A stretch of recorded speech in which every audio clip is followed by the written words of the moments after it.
국회는 본회의를 열고 반도체 특별법 등 90여 개 민생 법안을 통과시켰습니다. 더불어민주당은 대미투자 특별법 처리를 위한 국민의힘의 협조를 촉구했습니다. 국민의힘은 최고위원 회의를 열고 한동훈 전 대표에 대한 제명 징계안을 의결했습니다. 대기자의 시선으로 분석해보는 정가, 동향, 기자, 대기자. 민주당의 조국혁신당 합당 제안에 둘러싼 여진과 국민의힘의 한동훈 전 대표 제명 결정이 정치 지형에 어떤 변화를 가져올지 짚어봅니다.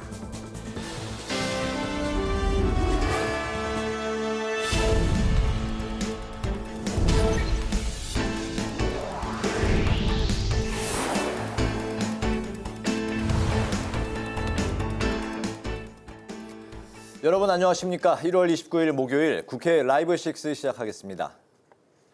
국회가 본회의를 열고 90여 개 민생 법안을 여야 합의로 처리했습니다. 반도체 산업을 지원하기 위한 반도체 특별법과 재원저를 다시 공휴일로 지정하는 공휴일법 개정안이 본회의를 통과했는데요. 필리버스터 사회를 국회 부의장뿐 아니라 의장이 지정하는 상임위원장도 볼 수 있도록 한 국회법 개정안도 통과됐습니다. 장정현 기자입니다. 여야 합의로 90여 개 법안 처리에 나선 국회. 여야가 첫 번째로 의결한 법안은 국회의장이 필리버스터 중에 본회의 사회권을 국회 부의장뿐 아니라 상임위원장에게도 이양할 수 있도록 하는 내용의 국회법 개정안입니다. 연이은 필리버스터 전국에서 주호영 국회 부의장이 본회의 사회를 거부하면서 체력적 한계를 호소해온 우원식 국회의장. 법안 통과 직후 무제한 토론을 보장하기 위해 불가피하고 임시적인 조치로 이 법안을 통과시킬 수밖에 없는 상황은 유감이라며 국회가 정상적이고 책임 있는 토론 문화를 회복해가자고 독려했습니다.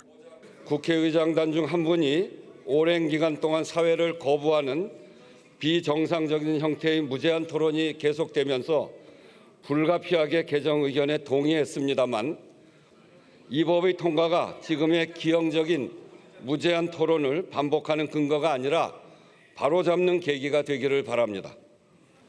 반도체 클러스터 지정법, 전력, 용수 등 관련 기반시설 확충 등 반도체 산업의 실질적 지원 방안을 담은 반도체 특별법도 본회의를 통과했습니다. 다만 여야가 이견을 보여온 연구개발 인력의 주 52시간 근로시간제 예외 조항은 법안에 포함하지 않고 대안을 계속 논의하기로 했습니다.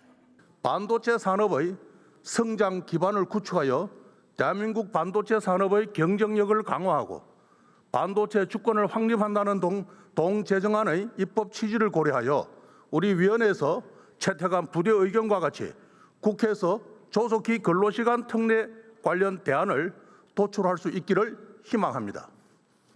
신속한 R&D 추진을 위해 예비 타당성 조사를 폐지하는 내용의 과학기술기본법 개정안도 통과됐습니다. 따라서 500억 원 이상 대규모 국가 연구개발 사업에 대해 실시하던 예비 타당성 조사가 18년 만에 폐지되고 적시에 R&D 사업을 수행할 수 있는 기반을 마련하게 됐습니다. 이와 함께 국회는 헌법 제정과 공포를 기념하는 제헌절 7월 17일을 18년 만에 다시 공휴일로 지정하는 내용의 공휴일법 개정안을 의결했습니다. 국회방송 장정현입니다. 다음 달 1일부터 2월 임시국회가 곧바로 시작됩니다. 교섭단체 대표연설 등 통상적인 일정이 진행되는데 사법개혁 법안 등 쟁점 법안을 놓고 또다시 여야의 강대강 대치가 예상됩니다. 김지수 기자입니다. 여야가 합의한 대로 오늘 90여 건의 민생 법안이 처리된 가운데 2월 임시국회가 다음 달 2일 개회합니다. 3일 민주당, 4일에는 국민의힘 순서로 교섭단체 대표연설이 진행됩니다. 본회의는 설 연휴를 포함한 주를 제외하고 매주 목요일 열릴 가능성이 높은데 여야 지도부가 일정 협의를 이어갈 계획입니다. 민주당은 2월 임시국회에서 쟁점 법안 처리에 속도를 낼 것을 예고하고 있습니다. 따라서 여야의 강대강 대치는 불가피해 보입니다. 사법개혁 법안이라든지 또는 상법, 3차 상법 개정안, 자사주 소각 의무화 담은 상법이라든지 이런 것들 법들을 하나하나 이렇게 처리할 그런 예정으로 있다라는 말씀드립니다. 민주당은 회사가 자사주를 취득일로부터 1년 이내에 소각하는 내용을 담은 3차 상법 개정안을 발의한 상태입니다. 그동안 1, 2차 상법 개정은 물론 노란봉투법 등을 기업 옥죄기 법안이라고 비판해온 국민의힘은 이번에도 반대 입장을 분명히 하고 있습니다. 오늘 본회의 안건에서 빠진 사법개혁 법안도 쟁점입니다. 사법개혁 법안은 대법관 증언과 법 왜곡죄 그리고 재판 소원 등을 담은 3개 법안입니다. 특히 판검사가 고의로 법을 왜곡했을 때 이를 처벌하는 법 왜곡죄에 대해 민주당은 검찰의 표적 수사 등을 막기 위한 안전장치라는 입장을, 국민의힘은 사법권의 독립을 침해하는 법안이라고 맞서고 있습니다. 최근 트럼프 대통령의 25% 관세 복귀 발언으로 민주당은 대미투자특별법 처리에도 속도를 낼 것으로 보입니다. 하지만 국민의힘은 국민에게 막대한 부담을 지우는 합의인 만큼 특별법 처리보다 국회 비준 동의가 먼저라는 입장입니다. 국회 비준이 필요한 중대한 통상 합의를 체결해놓고 비준 절차를 외면해왔던 이재명 대통령과 정부에 있다는 것을 분명히 말씀드립니다. 이런 가운데 오늘 본회의에 상정되지 못하고 대기 중인 법안만 90여 건입니다. 상임위별로 심사 중인 민생 법안들과 함께 6월 지방선거를 앞두고 개헌과 국민투표법 개정도 논의해야 하는 상황. 그 어느 때보다 여야 원내 지도부의 협상력이 요구되고 있습니다. 국회방송 김지수입니다. 민주당이 국민의힘의 소모적인 논쟁을 멈추고 대미투자특별법 처리에 협조하라고 촉구했습니다. 민주당과 정부는 지속적인 도심 지역 주택 공급을 위한 대책 마련을 약속했습니다. 이승지 기자입니다. 더불어민주당은 국민의힘을 향해 대미투자특별법 처리에 협조할 것을 촉구했습니다. 한병도 원내대표는 정책조정회의에서 구속력 없는 MOU에 굳이 국회 비준이라는 자물쇠를 채워 왜 스스로를 묶어야 하는지 이해할 수 없다고 말했습니다. 그러면서 트럼프 대통령이 관세 인상의 이유로 지적한 것은 대한민국 국회의 입법 지연 문제라며 비준이 아니라고 주장했습니다. 우리만 비준이라는 대못을 박아 스스로를 묶는 것은 국익을 정면으로 반하는 결과입니다. 민주당은 대미투자법이 제정법이어서 숙려기간이 필요했고 현재 국민의힘과 협의 중이라고 밝혔습니다. 민주당은 대미투자특별법이 전략적 투자를 뒷받침할 확실한 이행 근거이고 기금 조성과 운영 원칙을 명문화해서 미국에는 입법적 성의를 보이고 우리 기업에는 예측 가능한 환경을 제공하기 위한 수단이라고 설명했습니다. 한편 정부와 민주당은 오전에 당정협의회를 열고 수도권 주택 공급 확대 방안을 논의했습니다. 당정은 국공유 유휴부지와 노후 공공청사를 활용해 수도권 6만 가구 등 청년과 신혼부부를 위한 주거 물량을 신속히 확보하겠다고 밝혔습니다.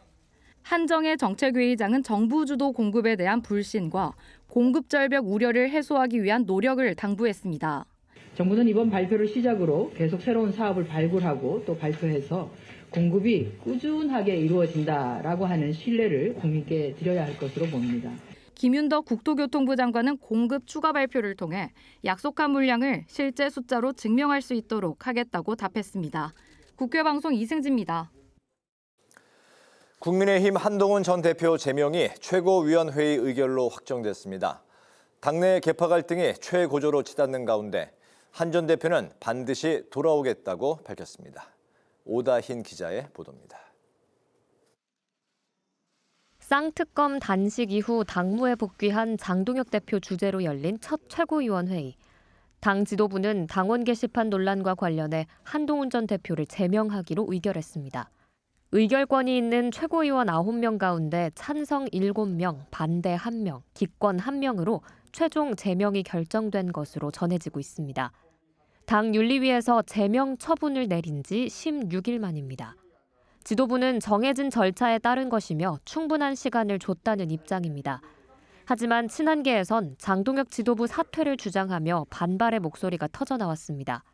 특히 지방선거를 4개월여 앞둔 시점에 직전 당대표를 제명한다면 선거 승리는 불가능하다고 주장했습니다. 개인의 문제가 아닙니다. 사건에 집중하셔야 됩니다. 국민의힘이 누가 하느냐에 따라 그 처벌의 경위가 달라지고 처벌의 방식이 달라진다면 공당 맞습니까? 개인적 이익을 위해 당을 반헌법적이고 비민주적으로 몰아간 장동혁 지도부는 이번 사태에 책임을 지고 즉각 물러나야 합니다. 당권파와 친한계 간 갈등이 최고조로 치닫는 가운데 한 전 대표는 기자회견을 열고 짧은 입장을 밝혔습니다.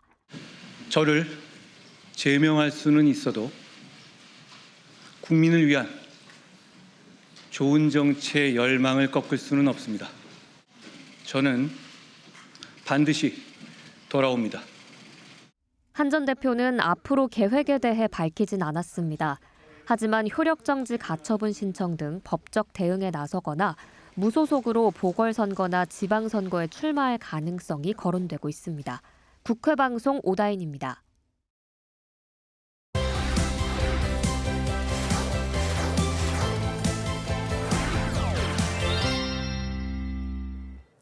이슈픽 천지영 개원기자와 함께 부동산 공급 대책과 함께 투기성 다주택자에 대한 압박을 이어가고 있는 정부 여당의 상황부터 이야기를 나눠보도록 하겠습니다. 정 기자 안녕하세요. 안녕하세요. 네, 정부가 수도권에 6만 가구를 공급하겠다 이렇게 발표를 했습니다.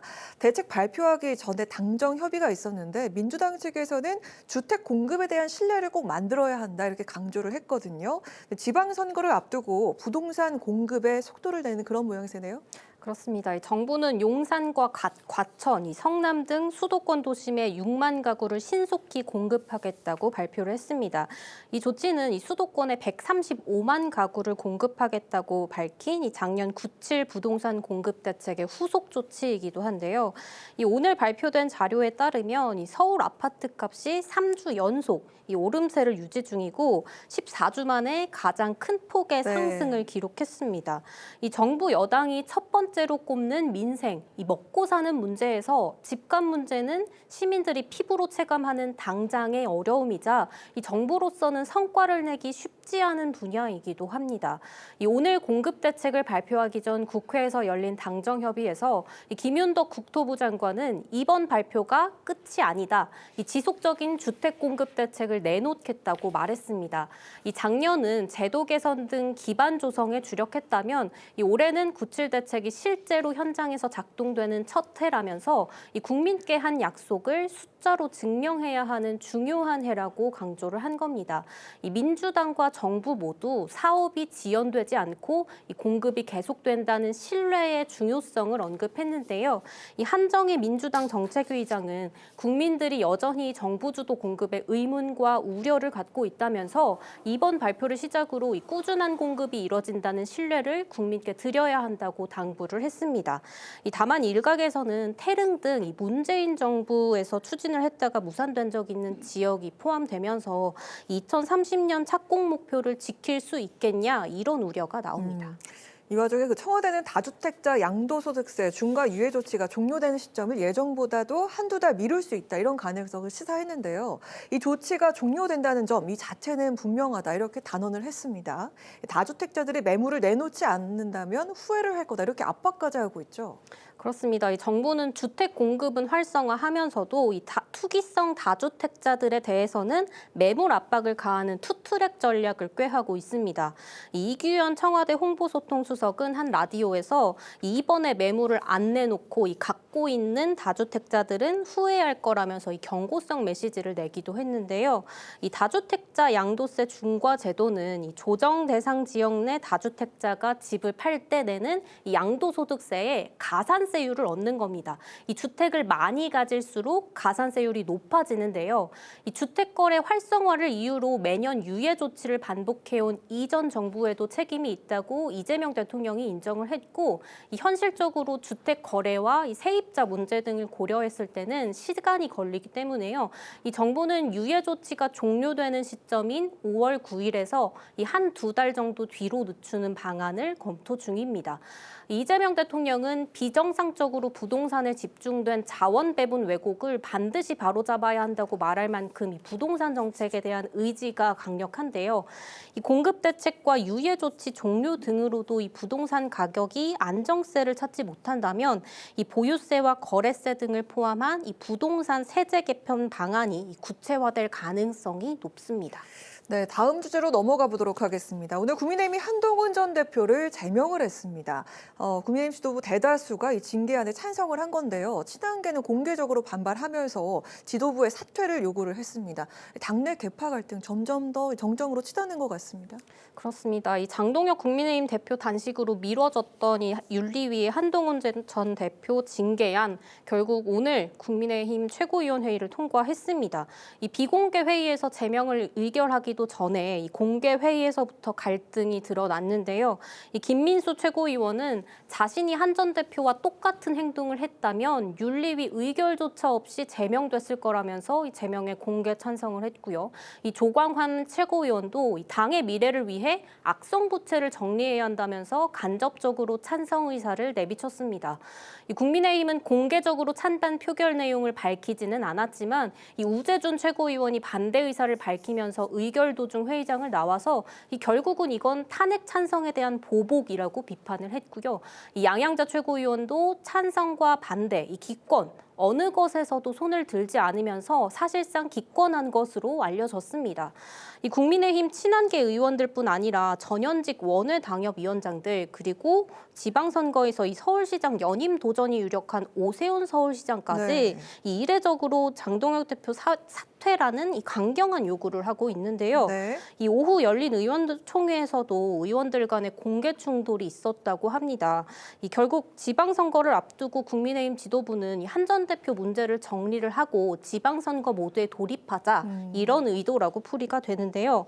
이 친한계를 비롯해 지방선거 출마를 고려하는 후보군 등에서는 이 당 분열 등 외연 확장의 장벽이 될 수 있다는 우려가 나옵니다. 그런데 그 한동훈 전 대표의 경우는 기자회견을 열고 다시 돌아오겠다 이렇게 이야기를 했습니다. 가처분 신청 등의 그 법적 조치에 들어간다 이렇게 볼 수 있을까요? 어떻게 보십니까? 가능성 있는 선택지 중에 하나입니다. 이 한동훈 전 대표 기자회견에서 반드시 돌아오겠다 이렇게 말하면서 복당을 시사한 건 맞지만 이 제명 효력 정지 가처분 신청이나 이 징계 무효 소송 등 법적 대응에 대해서는 이 친한계 내부에서도 의견이 분분한 것으로 알려졌습니다.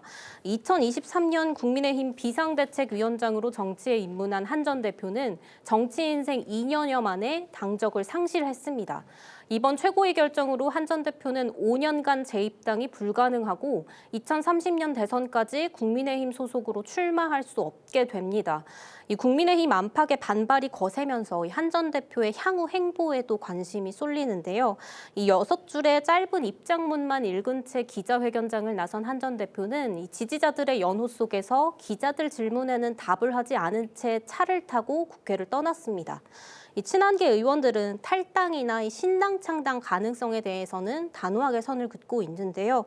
일각에서는 이번 지방선거에서 한 전 대표의 서울시장 출마나 이 함께 치러지는 보궐선거에서 이 대구 지역 무소속 출마도 이 거론이 되지만 이 다음 달 토크 콘서트가 예정돼 있거든요. 그래서 이제 당분간 지지세 결집에 몰두할 수 있다는 전망이 나옵니다. 그렇군요. 오늘 이슈픽은 여기까지 들어보도록 하겠습니다. 천지영 기자 함께했습니다. 고맙습니다.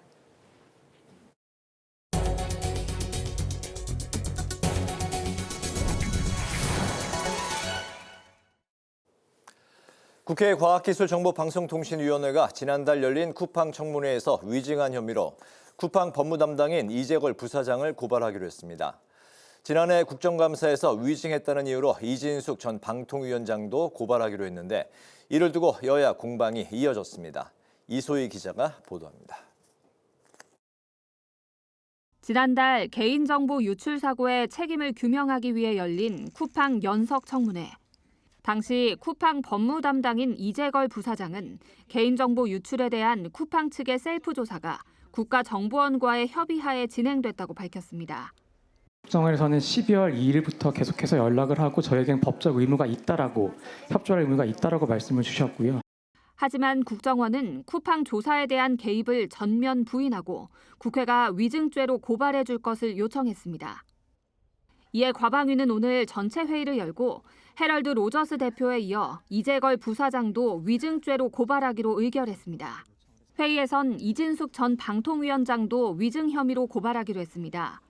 지난해 국정감사 기간 중에 있었던 최민희 과방위원장의 딸 결혼식과 관련해 이 전 위원장이 최 위원장으로부터 화환 요청을 받았다고 위증했다는 이유에서입니다. 저는 이진숙 위원장에게 청첩장을 보내거나 화환을 요청한 사실이 없습니다. 애초에 최민희 위원장께서 논란을 일으키시지 않았으면 일어나지 않았을 일입니다. 코미디 같이 진짜로 고발하는 것 자체가 저는 되게 웃기다고 생각을 하고요. 과방위는 지난 국감에서 YTN 인수 과정의 정당성 부족을 이유로 증인으로 채택했지만 4차례나 불출석한 유진그룹 유경선 회장과 유석훈 사장도 고발하기로 했습니다.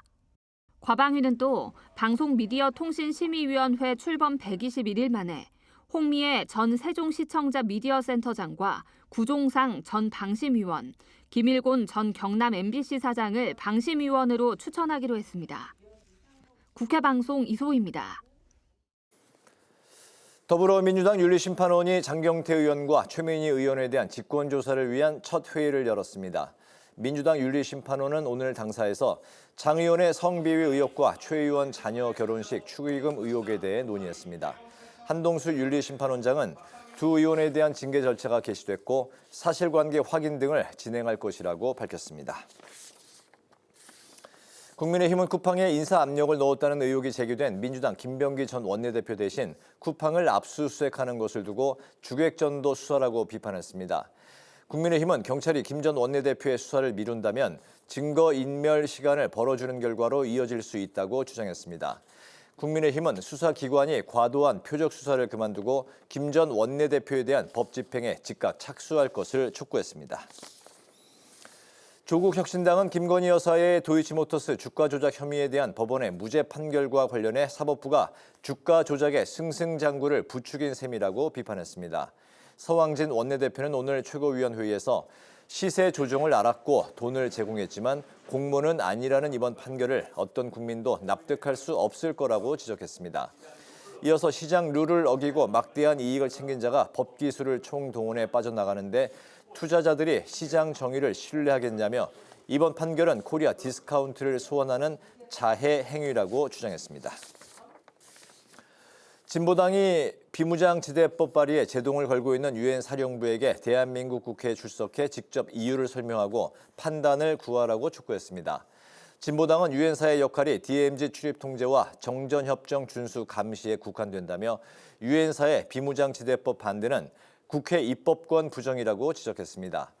따라서 유엔사가 대한민국 국회의 입법권을 무시하는 것이 아니라면 청문회나 토론회 등 형식에 구애받지 말고 직접 국회에 나와 비무장지대법 관련 입장을 설명해야 한다고 주장했습니다.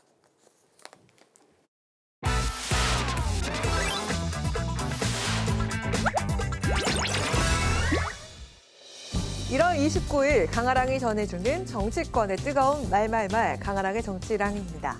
오늘 첫 번째 주제는 설탕세 도입입니다.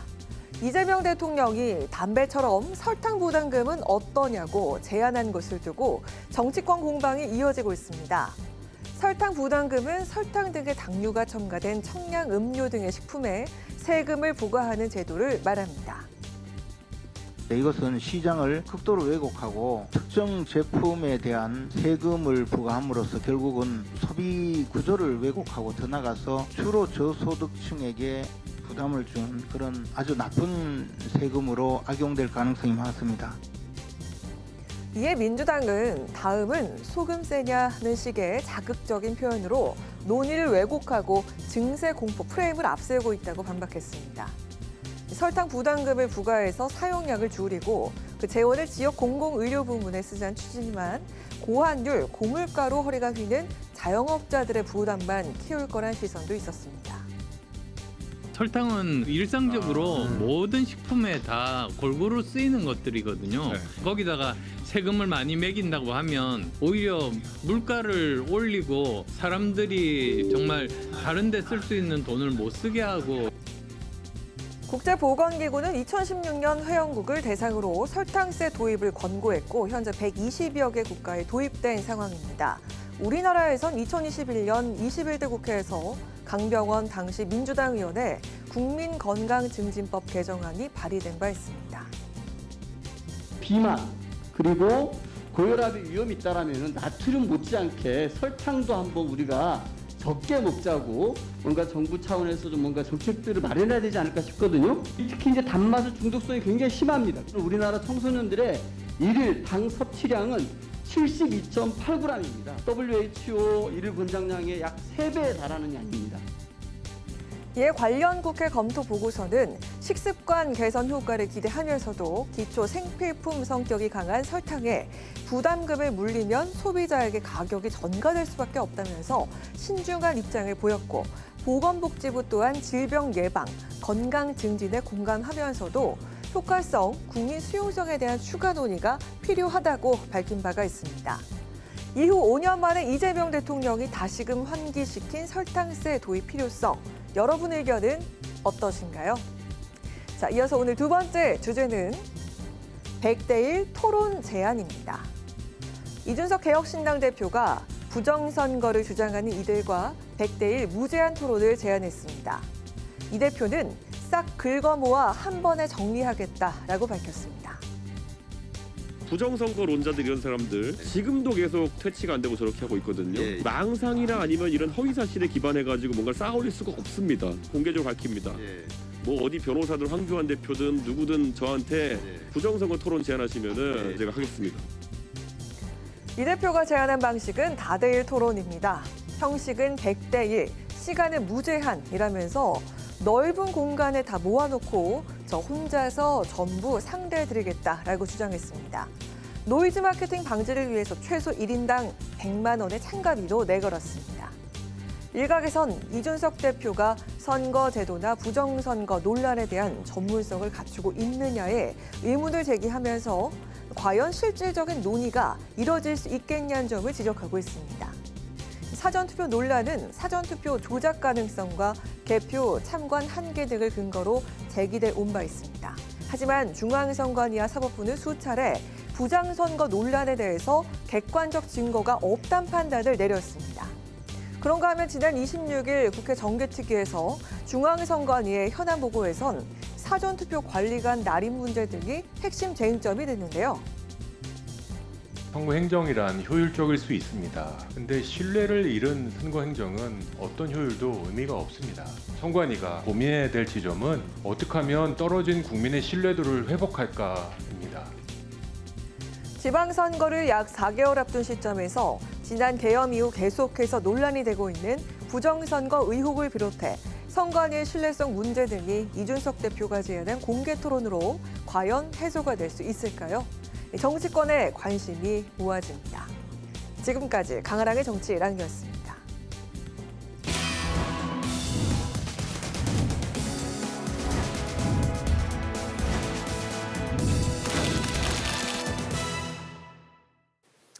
네, 정치권의 동향을 대기자의 시선으로 짚어보는 기자 대기자 시간입니다. 오늘도 최병묵 전 TV조선 해설위원, 성환용 한겨레 신문 선임 기자 두 분과 함께하겠습니다. 어서 오십시오. 반갑습니다. 안녕하세요. 오늘 최 의원님께서 발제해 보셨죠? 네, 국민의힘이 한동훈 전 대표를 제명한 것과 함께 그다음에 민주당과 조국 혁신당의 합당 여진이 계속되는 이 두 가지 이슈를 다뤄보겠습니다. 네. 국민의힘이 당원 게시판 논란이 불거진 한동훈 전 대표 제명을 오늘 확정을 했습니다. 장동영 대표가 단식 이후 복귀한 첫 번째 최고위에서 결정이 됐는데요. 앞으로 이제 5년간 재입당이 금지돼서 국민의힘 간판을 달고는 지방선거는 물론이고 차기 총선과 대선도 출마가 이제 불가능해진 상황이 됐습니다. 이번 제명 결정 어떻게 평가를 하시고 또 국민의힘 앞으로 이제 권력 지형 또 개파 갈등 등 앞으로 이제 국민의힘을 한동훈 대표 제명을 둘러싼 여러 가지 좀 현안을 들어보도록 하겠습니다. 네, 성 의원님부터 들어볼까요? 예, 이게 뭐 예정됐던 대로 뭐 비극으로 끝나네요. 좀 잘 납득은 안 돼요. 그러니까 이게 당원 게시판에 가족들 이름으로 뭐 이런저런 부적절한 글을 올렸다. 뭐 그럴 수 있죠. 근데 이제 그 다음에 아이고, 네, 좀 미안하다 이렇게 일찌감치 사과 했으면 됐을 것 같은데, 이건 그 조작 감사다 이제 이렇게 얘기하고 사과도 최근 들어서 이렇게 마지못해서 했죠. 그래서 좀 이상하다. 그러니까 저 기존 그 정치를 오래 한 사람들 눈으로 보면 굉장히 좀 이상한 거예요. 저걸 굳이 저럴 것 있나? 또 장동혁 대표 단식 농성 뭐 대여 투쟁 명분으로 했지만 그게 사실 그 한동훈 전 대표 때문에 단식을 한 측면도 꽤 있는데 그럼 거기 가서 그 밥을 굶으시면 어떡하냐 그냥 뭐 이렇게 위로 방문이라도 했으면 장동혁 대표나 지금 국민의힘 지도부에서 제명 처분까지는 안 할 명분도 좀 있을 수 있었는데 왜 한동훈 전 대표가 그걸 안 했는지 좀 의문입니다. 어쨌든 한동훈 전 대표가 좀 이상한 건 사실인데 그렇다고 해서 제명을 한다? 그렇게 되면 이제 장동혁 대표하고 지금 국민의힘 지도부가 이상한 사람과 이상한 집단이 되는 것 같아요. 예를 들어서 뭐 당원권 정지 뭐 6개월, 또 뭐 당원권 정지 한 1년, 뭐 그럴 수도 있습니다. 그 전에 이준석 대표도 그렇게 해서 네. 당원권 정지 6개월 했다 나중에 추가로 1년 하는 바람에 아예 탈당해서 개혁신당 만들었죠. 그래서 한동훈 전 대표가 잘못한 거에 비해서 제명은 좀 너무 가혹하고 이건 이제 정치적으로 완전히 결별을 한 거거든요. 그래서 이게 무슨 생각이 있어서 그런 건지 아니면 그냥 한동훈 전 대표에 대한 어떤 증오감 때문에 지금 이렇게 된 건지 저도 잘 모르겠어요. 이게 제가 가진 상식으로는 좀 벌어지기 어려운 장면들을 제가 지금 보고 있는 것 같습니다. 네, 뭐 정확한 거는 뭐 국민의힘 최고위들만 알 수 있을 텐데 제명 결정 왜 꼭 제명까지 갔을까요? 그러니까 이걸 두 가지로 나눠봐야 된다고 저는 생각을 하는데 우선 본질적인 부분 아까 말씀하셨듯이 바로 네. 당원 게시판 문제. 뭐 저도 당원 게시판이고 익명 게시판 아닙니까? 네. 아니 익명 게시판에 있는 걸 만약에 누가 썼는지 어떤 내용인지 다 색출해서 징계하고 뭐 심지어는 제명하고 그런다면 앞으로 당원 게시판에 글 쓸 사람은 없죠 이제. 그러면 당내 소통이라는 건 안 되는 거 아닌가요? 그런 점에서 본다면 익명 게시판 이게 실명이라면 혹시 모르겠는데 네. 익명 게시판의 내용을 가지고서 이렇게 과연 징계를 더군다나 제명까지 할 수 있느냐는 본질적인 부분이 있고 예. 저는 뭐 거기에도 동의하기가 어렵고 왜냐하면 익명 게시판이기 때문에 그다음에 또 하나는 이제 시점의 문제예요. 지금 지방선거 4개월 정도밖에 안 남았어요. 네. 지방선거를 앞두고서는 전국 선거를 앞두고서는 어떤 형태로든 오히려 덧셈의 정치를 해나가야 되는 것이지 네. 뺄셈의 정치를 해나갈 경우는 그건 자해행위다. 이거는 뭐 정치 1년만 해보면 아는 사람이거든요. 그런데 지금 장동혁 대표는 지방선거 4개월 남겨놓고서 그것도 보통의 정치인도 아니고 직전 당대표를 제명을 했단 말이죠. 네. 한동훈 전 대표에 대한 당내 지지세가 뭐 저도 그렇게 많을 것 같지는 않습니다만 그게 단 몇 프로라도 아니 지방선거를 지금 4개월밖에 안 남겨놓고 이럴 수 있느냐 하는 의문 이건 누구나 다 지적할 수 있을 거예요. 네네 알겠습니다. 그래서 이제 지금 말씀하셨듯이 바로 그런 어떤 개인적인 증오심 뭐 이런 것 때문 아니냐. 그랬을 경우도 부적절하다. 아니 지방선거 끝나고 하면 안 되느냐. 이런 그 지적이 있을 수밖에 없고 이렇게 되면 결국 지방선거에 아주 악영향을 미칠 수밖에 없다 이렇게 생각합니다. 어떤 그 정치적인 메시지도 읽어볼 수 있을까요? 이번 제명으로 인해서? 그러니까 장동혁 대표는 어떤 국민의힘 지지층의 순도를 높여서 네. 더 많은 지지를 확보하겠다라고 계산을 했을 거예요. 그러나 저희처럼 이제 정치부 기자를 오래 해본 사람들 입장에서 보면 네. 그럴 리가 없을 텐데 역대 한국 정치사를 보면 네. 그런 생각이 듭니다. 장동혁 대표는 더 많은 지지층을 한동훈 대표를 제명함으로써 확보를 하겠다. 그런 아마 계산이 깔려 있었을 텐데 동의하기는 어렵다. 그건 계산이 아니고요. 그냥 주장인 것 같아요. 계산이 아니라 주장이다. 그럴 리가 있습니까? 덧셈 해야 되는데 뺄셈 하면서 아예 좀 더 큰 덧셈을 하기 위해서 일단 빼겠다? 네.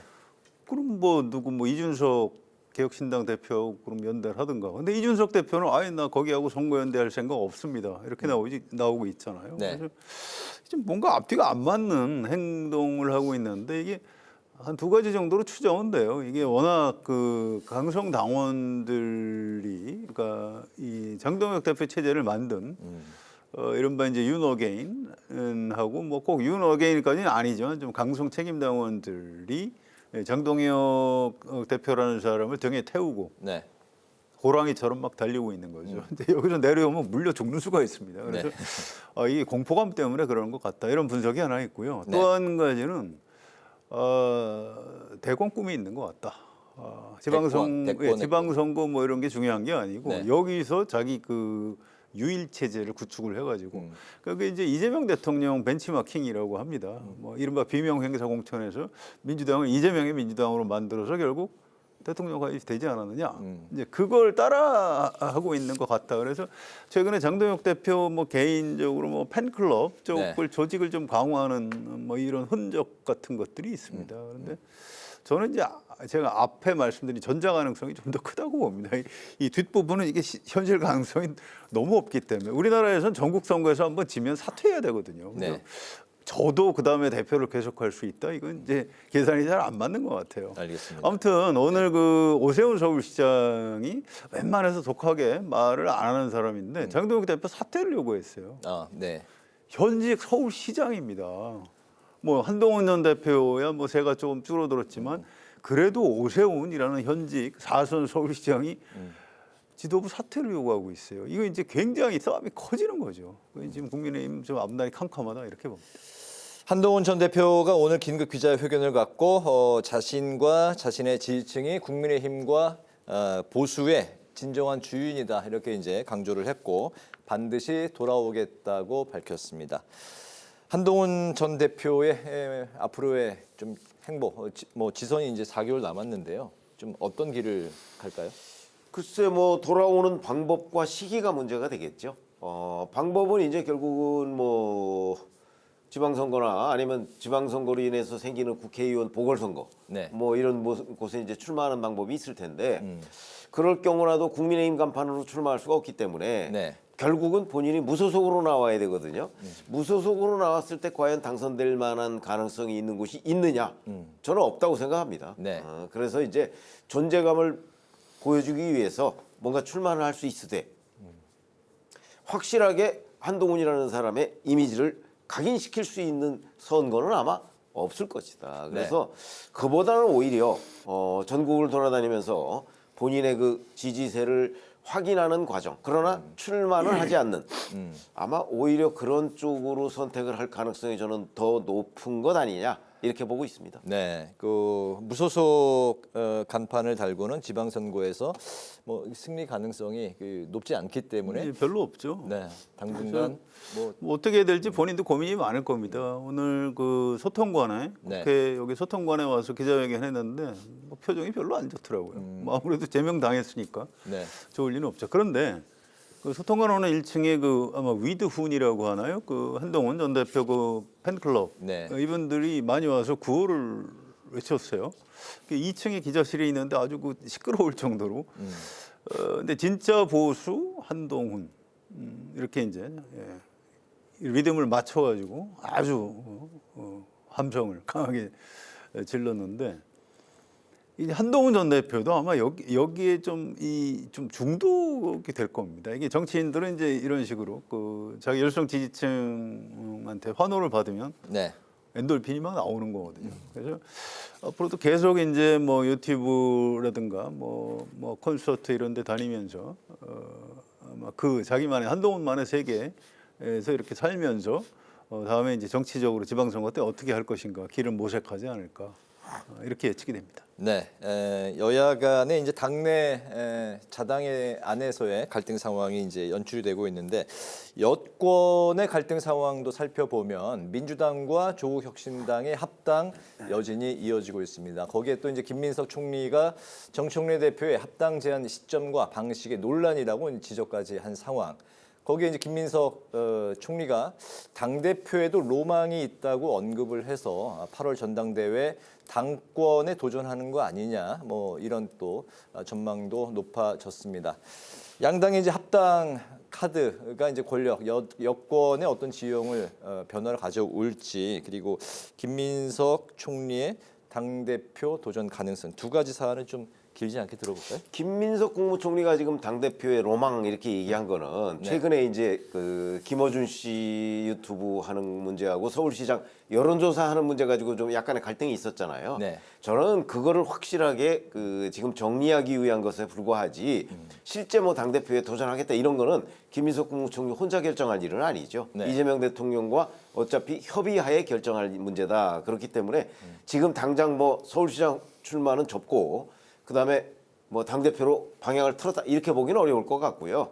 그냥 뭐 그런 문제는 그 조금 진전 과정을 지켜봐가면서 아마 할 걸로 보이고 예. 결국 이 문제는 이제 정청래 대표가 8월 전당대회 때 재선을 할 수 있느냐 없느냐 저는 여기로 귀결이 되고요. 네. 그거를 이제 이재명 대통령이 어떻게 견제하느냐 아니면 그대로 방관하느냐 이런 정도의 변수가 있다고 봅니다. 네네. 합당에 대해서는 뭐 특별히 뭐 합당은 워낙 대세이기도 하고 그러나 이제 일부 반발이 있죠. 그러나 뭐 일부 반발이 있더라도 결국은 뭐 전당원 투표나 뭐 이런 쪽을 통해서 결정이 되지 않겠는가 싶습니다. 네네. 예. 송 의원님. 예, 그러니까 정당의 주인이 아주 오래전에는 청제였죠. 청제가 당을 만들기도 하고 공천도 주고 정치 자금도 걷어서 출마하는 사람들한테 나눠주고 지금은 돈도 당원들이 냅니다. 당비 내죠. 또 공천도 경선을 해서 하죠. 그 정당의 주인이 사실은 바뀐 거예요. 그래서 이 합당도 결국 전당원 투표를 통해서 결론이 날 겁니다. 그걸 네. 거스릴 수 있는 사람은 없고요. 지금 정청래 대표가 좀 비판을 받는 건 아니 우리가 주인인데 왜 대표 당신 마음대로 합당을 먼저 결정하냐 이 절차를 문제를 삼고 있는 거죠. 네, 김민석 총리가요. 네.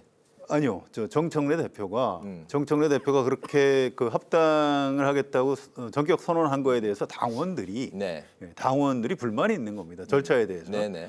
그러나 이제 합당 자체에 대해서는 당원들도 최근 나오는 여론조사를 보면 찬성이 더 높아요. 그래서 합당은 이루어질 것 같다 이런 생각이 들고요.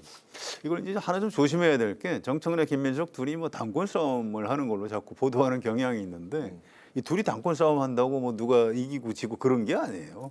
지방선거에서 아주 쉽게 설명드리면 서울시장하고 부산시장이 지금 국민의힘이죠. 그걸 만약에 민주당이 가져온다 그러면 제가 볼 땐 정청래 대표가 그냥 쉽게 연임할 겁니다. 네. 그런 거고요. 만약에 서울시장, 부산시장 선거를 진다 그러면 연임이 문제가 아니고 지방선거 끝나면 바로 사퇴해야 될지도 몰라요. 그래서 이거를 이제 너무 이렇게 여권 내부의 어떤 그 권력투쟁, 차기 대통령 자리까지 계산에 넣고 이렇게 자꾸 권력투쟁으로 읽는 시각이 있는데 그건 좀 정확하지는 않은 것 같습니다. 네.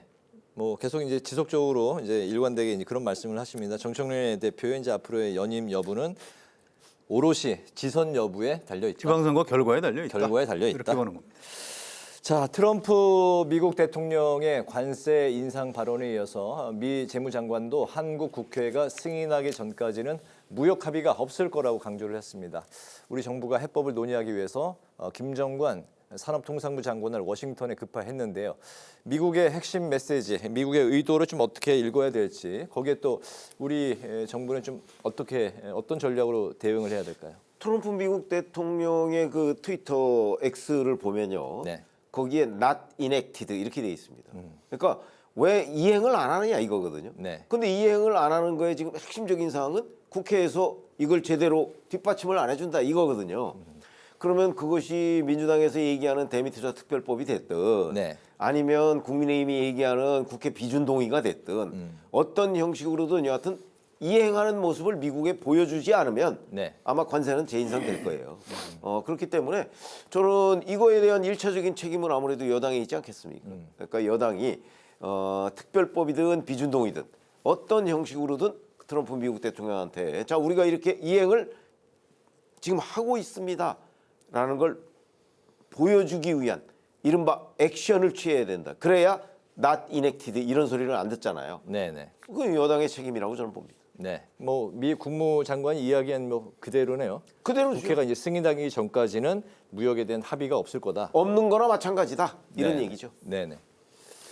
근데 이제 이게 트럼프가 왜 그랬을까 여러 가지 분석이 있는데 제가 이제 외신 중에 한 군데 분석이 굉장히 좀 일리가 있더라고요. 이게 사실은 우리를 겨냥한 게 아니고 다른 뭐 유럽연합이라든가 이런 다른 나라를 좀 겁주기 위해서 이제 한국을 볼모로 삼아가지고 얘기를 한 거고 또 실제로 트럼프 대통령이 뭐 한국하고 얘기가 잘 돼서 잘 해결할 거다 또 이렇게 얘기를 했거든요. 그래서 우리 입장에서 굉장히 좀 기분이 나빠요. 뭐 그런데 뭐 미국이 초강대국인데 어떻게 하겠습니까? 다만 국회에서 좀 절차를 서두를 필요는 있죠. 근데 그걸 뭐 양해각서를 갖고 비준을 하라는 건 지금 무슨 소리인지를 모르겠고요. 이건 정치적인 뭐 여야 간의 의견이 다른 문제는 아니에요. 우리 당국자들이 다 우리 외교부 장관하고 정책실장이 다 아니 그건 특별법으로 할 문제지 처음부터 무슨 비준하자고 미국하고 합의한 적이 단 한 번도 없다. 네. 양해 각서라는 거 MOU에 불과한 거다. 이걸 어떻게 무슨 비준을 하는 얘기냐 이렇게 이미 다 정리가 된 겁니다. 네. 이 특별법을 만들려면 국회 상임위원회에서 법안 검토를 해야 되는데 그동안 이 소관상임위원회에서 무슨 이해운 후보자 인사청문회 이런 것 때문에 막 싸우느라고 이 법안을 속도를 내서 처리를 못했어요. 근데 네. 지금 이미자 의원이 국민의힘 위원장인데 그분도 좀 빨리 해야 되겠다 이런 얘기를 하고 있는 거 보니까 네. 머지않아 국회에서 특별법이 제정될 것으로 이렇게 전망이 됩니다. 그렇군요. 요새 이제 국회의 처리 속도에 대한 이야기가 이제 미국에서도 나왔고 또 이재명 대통령도 이제 비슷한 발언을 했는데 대미투자특별법이 어쨌든 이제 조만간 처리가 될 걸로 말씀을 하셨는데 그렇다면 이제 국민의힘이 국회 비준 뭐 동의 절차 없어도 이게 MOU라고 하잖아요. 네. MOU는 굳이 국회 비준 동의를 안 받아도 되는데 문제는 지금 한미 간의 관사 협상이 MOU에 근거하고 있어요. 원래 MOU는 법적 구속력이 없는 겁니다. 예. 그걸 법적 구속력이 없는 합의를 놓고서 지금 우리나라가 3,500억 달러를 미국에 투자하게 생긴 거예요. 원칙적으로 따지면 사실은 그걸 MOU로 정하면 안 되죠. 네. 그렇기 때문에 우리 국민들한테 엄청난 부담을 안기는 MOU이기 때문에 비준 동의가 저는 지금 지적이 되고 있는 거라고 보고요. 네. 그러니까 이건 형식이 중요한 게 아니고 어떤 식으로든 여하튼 미국을 자극하지 않는 방식의 국회 통과 이게 필요하다는 입장입니다. 저는. 2월까지는 처리를 해야 아니 뭐 민주당의 여권의 의지지요. 뭐 지금 여권에서 전광석화처럼 뭐 특검 처리하듯이 하면 뭐 못할 게 어디 있습니까? 2월까지는 뭐 처리가 될 것 같습니까? 예, 가능할 겁니다. 어쨌든 뭐 이건 비준 동의할 수는 없는 문제고요. 네. 일단 특별법을 만들어서 그걸 하면은 이제 미국 입장에서도 뭐 더 이상 할 말이 없게 되고 그렇게 머지않아 정리가 될 걸로 예상이 됩니다. 알겠습니다. 오늘 마무리로 두 분의 한 줄 논평 듣겠습니다. 성 의원님부터 들어볼까요? 예, 국민의힘이 2021년, 2022년에 이른바 덧셈 정치를 했습니다. 이준석 아주 젊은 사람을 대표로 뽑고 네. 김종인 위원장 끌어들이고 윤석열 입당시키고 또 마지막에 이제 안철수 의원까지 그렇게 해서 정권 잡았죠. 근데 정권을 잡은 다음에 좀 뭐가 꼭 반대로 이제 뺄셈 정치를 시작을 한 겁니다.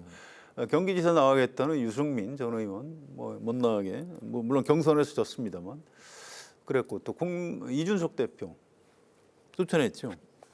근데 이제 대선 패배했는데 그 이후에도 지금도 뺄셈 정치를 계속하고 있는 것 같아요. 네. 한동훈 대표를 쫓아냈죠. 지금 당원들은 오세훈 시장 저 경선에서 떨어뜨리자 지금 막 그렇게 얘기를 하고 있습니다. 강성당원들은. 이게 이제 끊임없이 뭐 이제 뺄셈 정치를 지금도 하고 있는 셈인데 뭉치면 살고 흩어지면 죽는다. 이런 아주 오래된 명언이 있습니다. 네. 선거라는 게 표를 많이 확보해야 이기는 뭐 그런 건데 이런 식으로 해서 뭐 어떻게 하려는 건지 장동혁 대표하고 친윤석열계 지금 국민의힘 지도부에 대한 질문이 오늘 이제 한 줄 논평입니다. 뺄셈 정치로 선거 이길 수 있나? 알겠습니다. 네, 최 의원님. 지금 뭐 장동혁 대표의 한동훈 전 대표 제명이 역시 제일 큰 화제니까. 자, 그런데 이 이제 저도 뺄셈 정치라는 얘기를 하겠습니다만 예. 이 길은 과거 한국 정치에서 볼 수 없었던 길이에요. 그래서 제가 왜 못 간이라고 얘기하냐면 못 간. YSDJ도 못 간 이렇게 했잖아요. 이건 안 간 게 아니고 못 간 겁니다. 겁이 나서 선거에서 질까 봐. 그래서 못 간 길을 지금 장동혁 대표가 가고 있는 거거든요. 얼마나 불안하겠습니까? 한국 정치사의 첫 이른바 걸음입니까? 정치 9단이라는 정치 9단 10단이라는 YSDJ도 못 간 길이라는 거죠. 네. 그래서 제 오늘 한 줄 논평 YSDJ도 못 간 장동혁의 길로 하겠습니다. 네, 오늘 두 분의 같은 이슈로 뭐 비슷한 말씀을 오늘 한 줄 논평으로 들어봤습니다. 네, 대기자 지금까지 최병묵 전 TV조선 해설위원, 성환용 한겨레 신문 선임기자 두 분과 함께 오늘의 전국 현안을 두루 살펴봤습니다. 두 분 말씀 잘 들었습니다. 감사합니다. 오늘 국회 라이브 6도 여기서 마치겠습니다. 시청해주신 여러분 고맙습니다.